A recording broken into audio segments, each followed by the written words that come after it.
هذه الأجيال القادمة يجب أن تعرف شيئا وأشياء عن بلدها، تاريخها وجغرافيتها.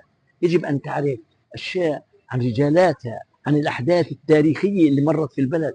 لا يجوز أن تطمس الأخبار التاريخية. ولذلك الدول الراقية والدول الفهمانة توثق وتسجل تاريخها وتحفظه من أجل الأجيال القادمة. تعد بلدة عنبتة إحدى البلدات الفلسطينية العريقة، وتقع شرق مدينة طولكرم في شمال الضفة الغربية، وتتميز بموقعها الجغرافي المهم الذي جعلها حلقة وصل بين مدن الساحل والداخل الفلسطيني منذ العصور القديمة. ويرجح الباحثون أن اسمها مشتق من كلمة العنب، في إشارة إلى شهرتها التاريخية بزراعة الكروم، وهو ما يؤكد الطابع الزراعي الذي لازمها عبر الزمن. جاء اسم عنبتة من مقطعين، عنب وتاء. هذا المقطع جاء باللغة الآرامية، حيث كان الرومان يحكمون هذه البلاد. فعنبتة المقطع الأول بمعنى عنب، والمقطع الثاني تاء بمعنى قرية، ويصبح المعنى قرية العنب. يعود تاريخ عنبتة إلى العصور الكنعانية، حيث كشفت الدراسات الأثرية عن وجود سكن بشري قديم فيها.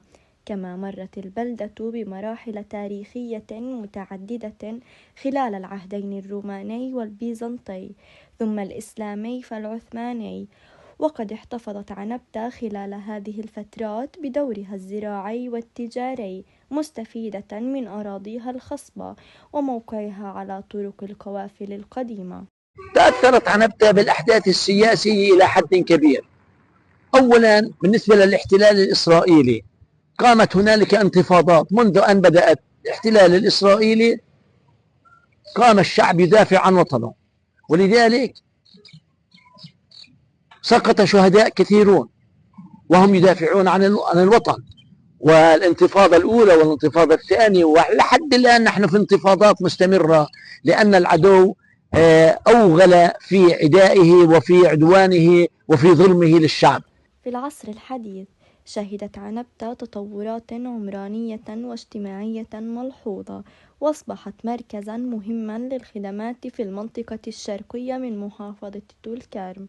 كما كان لأهلها دور وطني بارز في مختلف مراحل النضال الفلسطيني، حيث قدمت البلدة الشهداء والأسرى، وأسهم أبناؤها في الحفاظ على الهوية الوطنية.